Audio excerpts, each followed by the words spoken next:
Pra ju kush jeni ju? Anna La Rosa. Anna La Rosa, cosa rappresenta? Anna La Rosa, çfarë përfaqëson Anna La Rosa për dëgjuesit tanë që nuk janë italianë?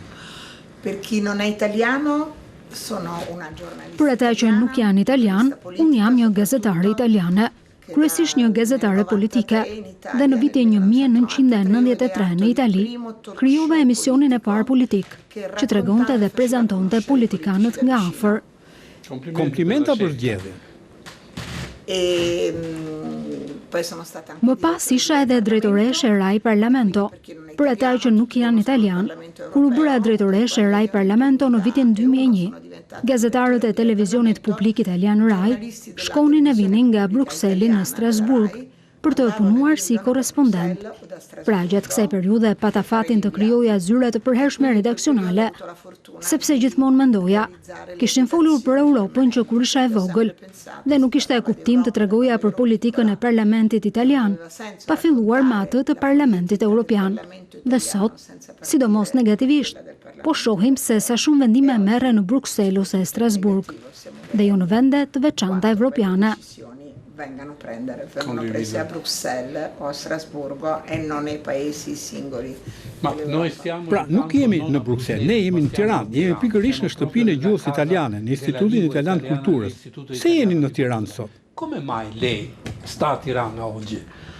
Ma io sto a Tirana perché Unë jam në Tiranë sepse jam kalabreze, nga një qytet i bukur aty pranë në detin jon, ku mbërritën bronzet e Arisis nga Grace, ku që kur isha e vogël, kishte një kishtë vogël ku prifturin nga bregdeti i provincës së Kozencës. Kalabri vinin gjithmonë për të festuar ritin në Shqip. Pakica historike shqiptare. Albanese sì, che è molto molto radicata e che continuano a mantenere la lingua e le tradizioni. Po pakica historike shqiptare, e cila është shumë e rrënjosur thellë dhe vazhdon të ruaj gjuhën dhe traditet e saj, dhe kështu disi si fëmijë midis kalabrezëve dhe shqiptarëve, nuk e dinim se kush ishte shqiptar ose kalabrez. Pra unë këto rrënje kam patur gjithmonë, dhe tani jam shumë kurioze sepse Shqipëria është një gabim historie, kjo plag, kjo ndarje, kjo çarje.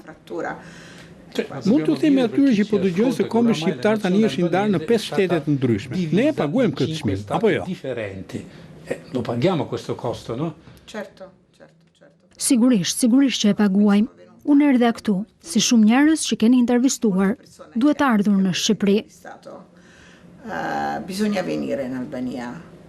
No, oramai sei parte dell'associazione. A jeni pjesë e shoqatës Familja Italba? Emri më thot shumë, Familja Italba. Familja Italba. Sono parte dell'associazione. Jam pjesë e shoqatës, por kur erdha për herë të parë në Shqipëri, nuk e imagjinoja se do të gjeja këtë ngrohtësi, këtë bukuri, këtë diell, këtu të gjithë buzëqeshin. Kanë kaq shumë dashuri për ne italianët. Pra, për të parafrazuar programin ton, a do të ketë tani një eksod të kundërt që ka filluar tashmë? C'è già questo esodo, sì. Io amo molto Durazzo, devo dire, cioè Tirana è una bella città. Secondo me, sipas mendimit tim është kryeqyteti italian në Shqipëri.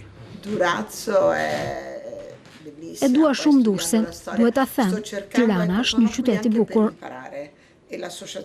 Durrësi është i bukur dhe unë po përpiqem të studioj historinë. Jam këtu për të mësuar, dhe shoqata është një mjet i jashtëzakonshëm për të rilidhur fije e këputura, për të rikuperuar kujtimet që përndryshe do të rrezikonin të humbisnin. Ka shumë për të treguar. Në fakt, urime për këto programe, sepse rrëfimi i historive është thelbësor. È fondamentale. Lei è un giornalista, i giornalisti non vanno mai. Ju jeni gazetare. Gazetarët nuk dalin kurrë në pension sipas mendimit tim. Ata gjithmonë do të përpiqen të zbulojnë diçka të re edhe në frymën e fundit. A keni një plan specifik për të zbuluar diçka rreth Shqipërisë? Sepse në përvojën time të gjatë profesionale, gjithashtu dhe njerëzore, nuk është se flitet shumë për Shqipërinë në Itali. Parla tanto dell'Albania in Italia. Dell'Albania se ne parla male, se ne parla quando succede qualcosa che ha a che fare con la cronaca. Io lavoravo con l'unico ministro per l'immigrazione. Njerëzit flasin keq për Shqipërinë.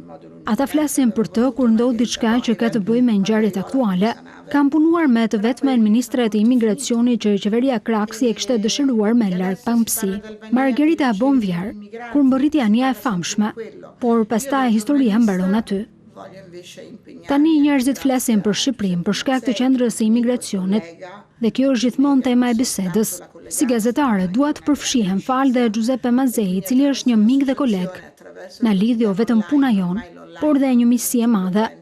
Pra nëpërmjet shoqatës, nëpërmjet gazetës online, tani gazeta italiane ka mbizotruar edhe nëpërmjet njerëzve që dinë më shumë se ne dhe që kanë bërë kaq shumë gjatë viteve, nëpërmjet institutit kulturor, shpresoj dhe nëpërmjet institucioneve italiane, ambasadës italiane dhe gjithashtu Ministrisë së Punëve të Jashtme. Kemi vërtet shumë për të thënë. Unë ndërkohë do doja t'ju prezantoja me një arkiv të jashtëzakonshëm që mbulon Shqipërinë nga viti 1916 deri në vitin 1943. Shumë gjëra nuk janë shkruar, i gjeta vetëm në arkivat e ushtrisë italiane.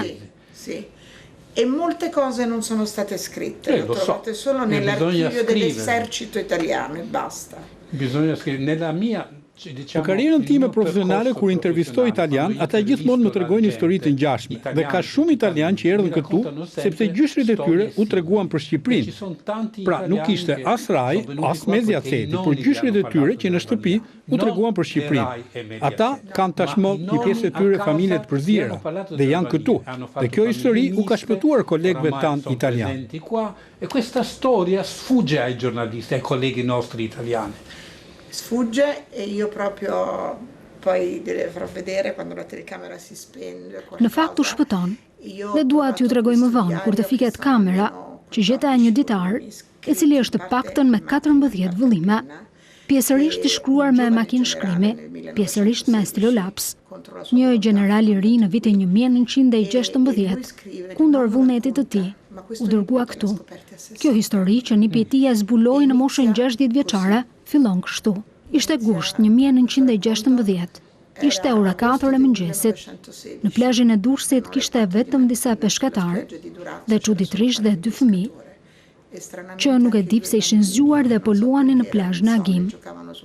Ata na pan duke menduar se ishim hijet e anijeve të peshkimit, por jo. Burrat e mi zbritën nga anijet me pushkët e tyre të mbajtura lart, në mënyrë që të mos i lagnin armët.